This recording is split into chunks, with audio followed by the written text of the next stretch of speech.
सानी जी ने अभी कहा कि उनको हम डिप्टी सीएम बनाने जा रहे हैं।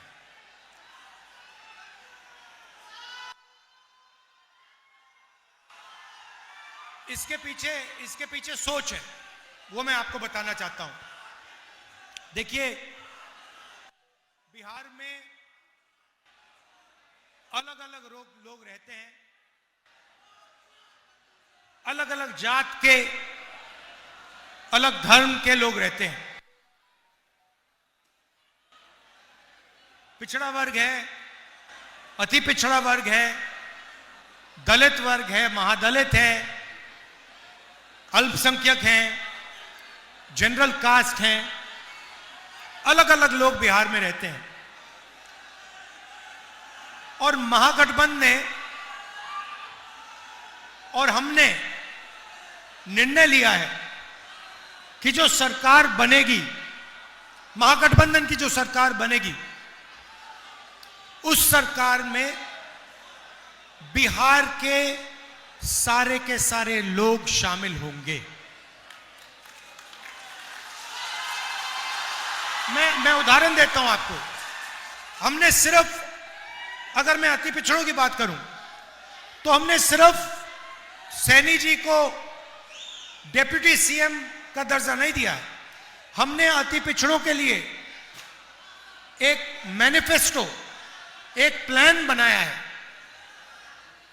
उनके आरक्षण के लिए, उनकी प्रोटेक्शन के लिए, उनके रोजगार के लिए हमने सोच समझकर, उनसे पूछकर हमने प्लान बनाया है। और हमारा काम वैसे ही होता है। हम चाहते हैं कि ये जो सरकार आए, जो आने वाली है, इसमें बिहार की आवाज सुनाई दे, बिहार के युवाओं की आवाज। आजकल क्या हो रहा है? आजकल कहा जाता है कि नीतीश जी की सरकार है, कहा जाता है, मगर आपको क्या लगता है? आपको लगता है कि नीतीश जी सरकार चलाते हैं? मैं आपको बताता हूं, नीतीश जी सरकार नहीं चलाते। नीतीश जी के 3-4 साइड में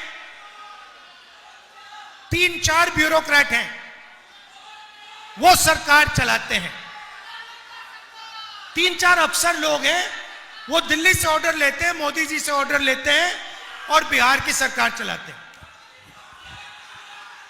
यहां पे बीजेपी का नेता आया बिहार में, उसने कहा कि देखिए, बिहार में उद्योग लगाने के लिए जमीन नहीं है।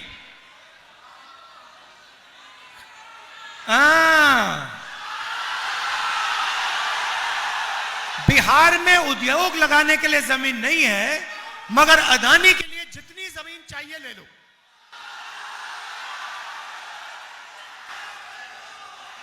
आप देखना, यहां पे चंदन जी ने कहा मक्का, मछली और तीसरा दूध। मक्का, मछली और दूध। इनकी ये, जब ये सोचते हैं बीजेपी वाले, इनकी सोच है भैया मक्का अदानी को कैसे जाए, मच्छी अदानी को कैसे जाए, दूध अदानी को कैसे जाए। इनकी ये प्लानिंग है। हिंदुस्तान की सीमेंट की कंपनियां दे दी, एयरपोर्ट दे दिए, पोर्ट दे दिए, सोलर पावर दे दिया, बिजली दे दी, डिफेंस इंडस्ट्री दे दी। ये चाहते हैं कि हिंदुस्तान का सारा धन अदानी और अंबानी जी के हाथ में हो। और हम चाहते हैं कि मक्का, मछली और दूध का फायदा बिहार के लोगों को और बिहार के किसानों को जाए।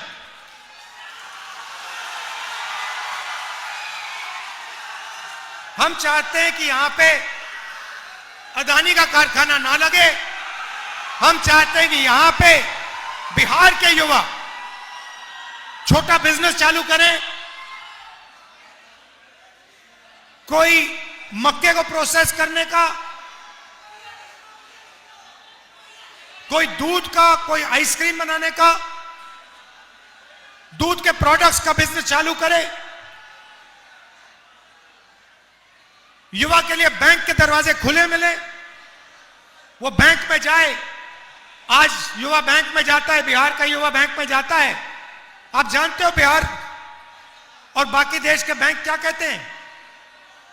तुम्हें हम पैसा नहीं देंगे, तुम जाके मजदूरी करो। यह कहा जाता है बिहार के युवाओं को। आप पूरे देश में जाओ, मैं घूमता हूं, हर प्रदेश में मैं गया हूं, अरुणाचल से लेकर तमिलनाडु, जम्मू कश्मीर से लेकर गुजरात, हर प्रदेश में बिहार के युवा मजदूरी करते हैं। नीतीश जी कहते हैं, मोदी जी कहते हैं, हम बिहार को बदलना चाहते हैं। अरे आपने बिहार को बदल दिया, आपने बिहारियों को देश का मजदूर बना दिया। बिहारी युवाओं को आपने दिया क्या? कॉलेज दिया, यूनिवर्सिटी दी, स्कूल दिए, रोजगार दिया? कुछ नहीं।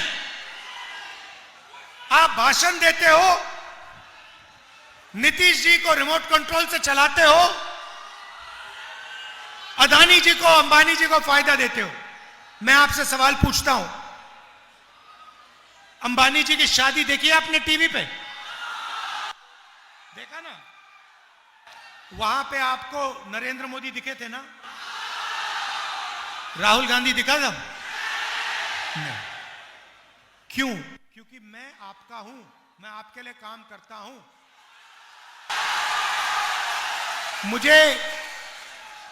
मुझे शादी में जाने की कोई जरूरत नहीं है।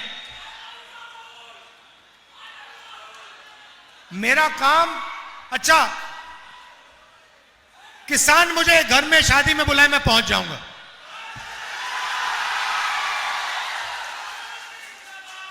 गरीब से गरीब मजदूर मुझे कहे राहुल जी मेरे घर में शादी है, आप आ जाइए, मैं पहुंच जाऊंगा। आज अभी कुछ देर पहले सानी जी और मैं तालाब में मच्छी पकड़ने गए आज सुबह। क्यों? क्योंकि मैं चाहता हूं कोई भी हो, किसान हो, मच्छी मार हो, मजदूर हो, उसे लगे कि मेरे साथ राहुल गांधी खड़ा हुआ है।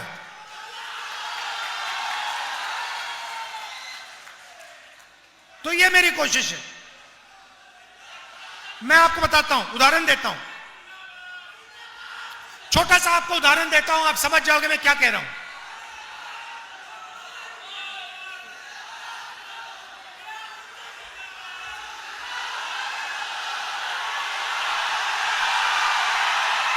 मैंने सुनो, मैंने एक एक्सपेरिमेंट किया। देखो, एक बार मैं यूपी में गाड़ी में जा रहा था, आप समझ जाओगे मेरा लक्ष्य क्या है। एक दिन मैं यूपी में गाड़ी में जा रहा था, रास्ते में मुझे मोची की दुकान दिखी और मैं रुक गया और मैंने मोची से बात शुरू की। नाम उसका चेतराम है, चेतराम मोची। मैंने उससे बातचीत की। वो मुझे कहता है राहुल जी आप यहां आए हो, आपने मेरी इज्जत की है, मेरी कोई इज्जत नहीं करता। आप आए हो, आपने मेरी इज्जत की। फिर मैं देख रहा था वो जूता बना रहा था, उसका हुनर, उसकी तपस्या थी। पूरी जिंदगी उसने मोची का काम किया, अनलिमिटेड ज्ञान था उसका। और मैंने उससे बातचीत की, मैंने उससे कहा कि चेतराम जी एक बात बताइए,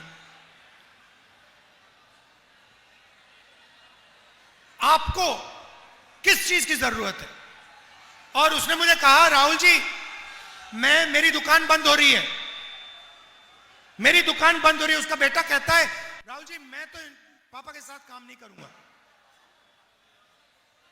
मैं कुछ और करना चाहता हूं। मैंने उससे कहा कि चेतराम जी आपको किस चीज की जरूरत है? उन्होंने मुझे कहा, राहुल जी मुझे एक मशीन है, अगर आपने मेरे लिए वो कहीं से मेरे लिए वो आप मशीन ले आए तो मेरी जिंदगी बदल जाएगी, मेरी एक नहीं 2-3 दुकानें हो जाएंगी। तो हमने छोटी सी मशीन, कोई बड़ी मशीन नहीं थी, छोटी सी मशीन थी, 30,000 रुपए की मशीन थी। हमने वो मशीन चेतराम जी को दी। मैं बता रहा हूं आपको, वो चेतराम जी जिनकी एक दुकान नहीं चल रही थी, जो अकेला काम कर रहे थे, वही चेतराम जी उस मशीन के साथ उन्होंने 2 दुकानें खोली महीनों में, 6 महीने के अंदर 2 दुकानें खोल के 10 लोग उनके लिए काम कर रहे थे। तो आप में हुनर की कमी नहीं है, आप में मेहनत की कमी नहीं है। आपकी जो सरकार है वो आपकी मदद नहीं करना चाहती। आप देखिए, मैं आपको उदाहरण देता हूं। अब जो प्रधानमंत्री होता है वो देश के युवाओं की रक्षा करना, उसको रक्षा करनी चाहिए। उसे सोचना चाहिए कि मैं बेरोजगारी को कैसे मिटाऊं। सही? उसको दुनिया के एक्सपर्ट्स को बुलाना चाहिए और उनसे पूछना चाहिए, भैया हम रोजगार के खिलाफ कैसे, बेरोजगारी के खिलाफ हम कैसे लड़ें। और अगर दिन में 24 घंटे हैं तो हिंदुस्तान के प्रधानमंत्री को 6, 7, 8 घंटे तो इसमें लगा देने चाहिए कि मैं अपने देश के युवाओं को रोजगार कैसे दिलवाऊं, बिहार के युवाओं को मैं कैसे रोजगार दिलवाऊं। रोजगार क्या होता है? रोजगार का मतलब, दूसरा तरीका बोलने का, मैं बिहार के युवाओं के जेब में पैसा कैसे डालूं, यही है रोजगार का मतलब। इसके जेब में महीने का 20, 25, 30, 40, 50 हजार रुपए कैसे डाला जाए, यही है ना रोजगार का मतलब। अब देखिए, अब प्रधानमंत्री यहां आते हैं और आपसे कहते हैं कि बीजेपी ने डेटा, मोबाइल फोन डेटा का दाम इतना कम कर दिया है कि आप दिन भर रील देख सकते हो, आप दिन भर इंस्टाग्राम पे जा सकते हो, आप फेसबुक पे जा सकते हो। आप देखो, ये प्रधानमंत्री आपको क्या बोल रहा है? ये आपको रोजगार नहीं दिला रहा, ये आपसे कह रहा है कि आप रील पे अपना टाइम जाया करो, आप इंस्टाग्राम पे अपना टाइम जाया करो। जब आप रील को प्ले करते हो, सीधा उनके दोस्त मुकेश अंबानी के जेब में पैसा जाता है। शर्म आनी चाहिए प्रधानमंत्री को। वो पैसा उसको दिलवा रहा है और आपसे कह रहा है कि भैया आप अपनी पूरी जिंदगी रील देखने में लगा दो। मतलब आप सपने में रहो, सपना देखते रहो। रील सपना है, रील से आपको कोई पैसा नहीं मिलेगा, रील से आपके पेट में खाना नहीं जाएगा, रील से आपको रोजगार नहीं मिलेगा। यह सच्चाई है। मैं चाहता हूं कि यह जो फोन है इस पे पीछे आज मेड इन चाइना लिखा है, मैं चाहता हूं इस फोन के पीछे मेड इन बिहार लिखा जाए। और मैं नहीं चाहता हूं कि बिहार के युवा और उनकी ऊर्जा जाया की जाए। आपने इस प्रदेश को बनाया है, जो भी है यहां पे, जो युवा हैं, आपके माता पिता, इन लोगों ने बनाया है। सड़कें हैं, पुल हैं, रेलवे लाइन है, यह आपकी मेहनत से बना है। सही बात है, गलत बात है? यह आपने बनाया है। मैं बेंगलोर में जाता हूं, बिहार के लोग मिलते हैं। मुंबई में बिहार के लोग, अरुणाचल बिहार के लोग, जम्मू कश्मीर बिहार के लोग, लद्दाख गया था मैं, सड़क बन रही थी, 15,000 फुट पे सड़क बन रही थी। लेबर कौन था? लेबर आप थे। बिहार के लोग वहां पे मेहनत कर रहे थे, फटे हुए कपड़े थे, ठंड में। तो आप लद्दाख में सड़क बनाते हो, मुंबई में इमारतें बनाते हो, आईटी का इंफ्रास्ट्रक्चर बनाते हो। इंफोसिस कंपनी वहां पे जो जिस बिल्डिंग में वो रहते हैं, काम करते हैं, वो आपने बनाई है। और बिहार में आपकी सरकार आपको कुछ नहीं करने देती, आपका खून चूसती है। हम चाहते हैं कि जैसे पहले बिहार दुनिया का शिक्षा का सेंटर हुआ करता था, नालंदा यूनिवर्सिटी, पूरी दुनिया से लोग यहां आते थे, जापान से, कोरिया से, चाइना से, इंग्लैंड से, वही हम चाहते हैं। मैंने पिछली मीटिंग में कहा, गठबंधन की सरकार शिक्षा पे काम करेगी। कॉलेज, यूनिवर्सिटी, सरकारी स्कूल यहां खोलेगी। मगर जिस दिन, मैं आपको बता रहा हूं, यह वायदा है, जिस दिन हिंदुस्तान में नेशनल लेवल पे इंडिया गठबंधन की सरकार बनेगी, उस दिन दुनिया की सबसे बेहतरीन यूनिवर्सिटी बिहार में बनेगी। मैं आपको बता रहा हूं। और उस यूनिवर्सिटी में हिंदुस्तान के बाकी प्रदेश छोड़ो, पूरी दुनिया से लोग यहां बिहार आएंगे, क्योंकि वो बिहार में पढ़ने, शिक्षा लेने आ रहे हैं।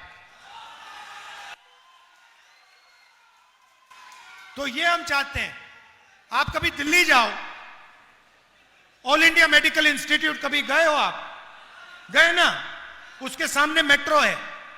कभी आप ऑल इंडिया मेडिकल इंस्टीट्यूट के सामने जो मेट्रो स्टेशन है, उसमें रात के समय नीचे जाके देखिए क्या हो रहा है।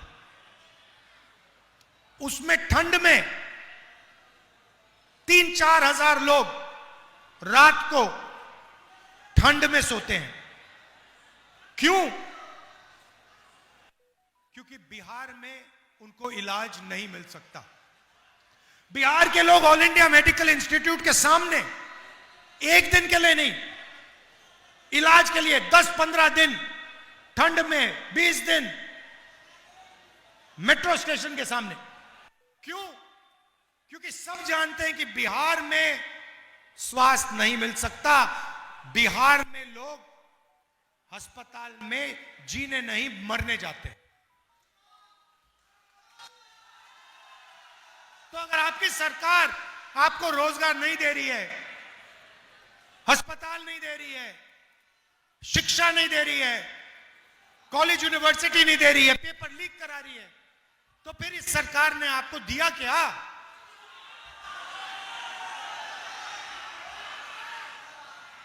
और अब दूसरा तरीका निकाला इन्होंने। वोटर अधिकार यात्रा में मैंने बिहार का पूरा दौरा किया।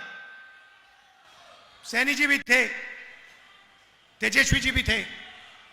अब यह नया इनका तरीका है वोट चोरी का। ये महागठबंधन के वोटर जो हैं, इनके नाम वोटिंग लिस्ट से काट देते हैं।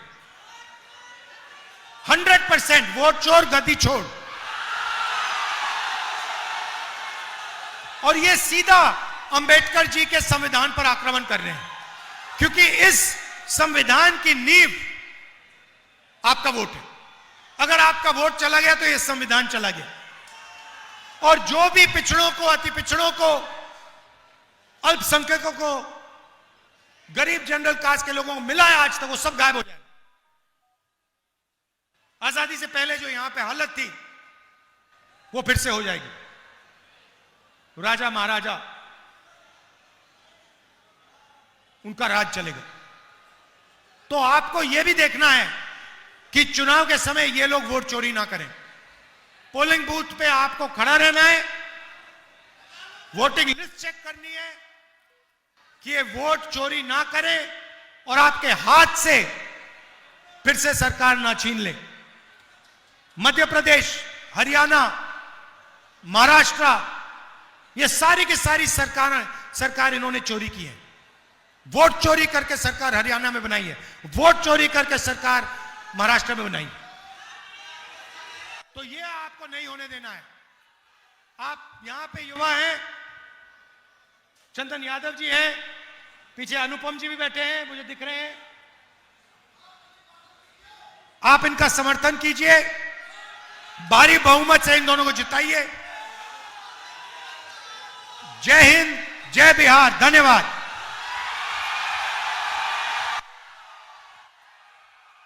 धन्यवाद। अब आप कांग्रेस के जिला अध्यक्ष डॉक्टर अविनाश कुमार अविनाश जी धन्यवाद ज्ञापन करेंगे। अविनाश कुमार अविनाश जी।